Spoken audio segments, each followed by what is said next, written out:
Hi friends, ఈరోజు ఈజీగా టేస్ట్గా పుల్లగా తినాలి అనిపిస్తుందా? వెంటనే టమాటా కర్రీ తయారు చేసుకోండి. టమాటా కర్రీ తయారు చేసే విధానం షేర్ చెబుతున్నాను. రండి, ఇది ఎలా తయారు చేయాలో చూసేద్దాం. ఇది రోటీ, పుల్కా, చపాతీలోకి అన్నిట్లో కూడా చాలా టేస్ట్గా ఉంటుంది. హాయ్ ఫ్రెండ్స్, నమస్తే, వెల్కమ్ టు ఆనోస్ కిచెన్. టమాటా కర్రీ తయారు చేసుకోవడానికి ఇక్కడ ప్యాన్లో 3 టేబుల్ స్పూన్ ఆయిల్ యాడ్ చేస్తున్నాను. ఎండుమిర్చి చిన్న పీసెస్గా కట్ చేసి వేసుకోవాలి. అలాగే తాలింపు గింజలు కొద్దిగా 1/4 టేబుల్ స్పూన్ జీరా, 1/4 టేబుల్ స్పూన్ శనగపప్పు, 1/4 టేబుల్ స్పూన్ మినపప్పు, 1/4 టేబుల్ స్పూన్ ఆవాలు, ఇవన్నీ కూడా యాడ్ చేసుకోవాలి. తాలింపు అంతా బాగా వేగిన వెంటనే కొద్దిగా వెల్లుల్లిపాయ రెబ్బలు, ఒక 5 లేక 6 వెల్లుల్లిపాయ రెబ్బలు, ఒక 3 మిర్చి చిన్న పీసెస్ కట్ చేసి, ఒక బిగ్ సైజ్ ఆనియన్, వీటితో పాటు కర్రీ లీవ్స్, ఇవన్నీ కూడా మంచి కలర్ వచ్చే వరకు కూడా ఫ్రై చేసుకోవాలి.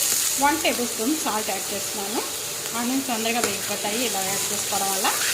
ఆనియన్స్ బాగా మగ్గిపోయాయి.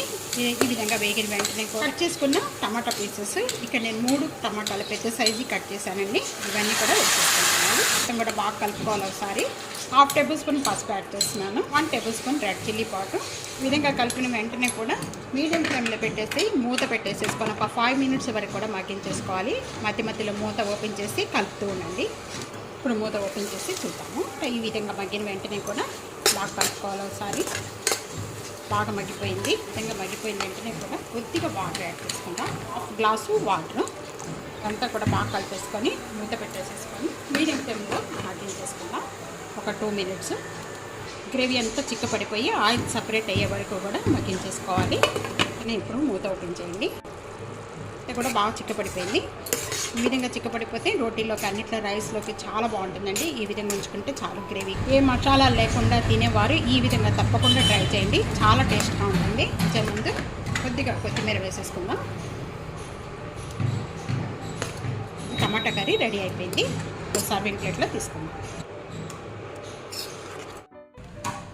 ఈజీగా టేస్ట్గా పుల్లగా ఉండే టమాటా కర్రీ రెడీ అయిపోయింది. తప్పకుండా ఇదే విధంగా ట్రై చేసి మీకు ఎలా ఉందనేది కామెంట్స్లో తెలియజేయండి. సబ్స్క్రైబ్ చేయడం మర్చిపోద్దు. అలాగే లైక్ చేస్తూ ఉండండి. వీడియోని ఫ్యామిలీతో, ఫ్రెండ్స్తో షేర్ చేస్తూ ఉండండి. Thank you for watching.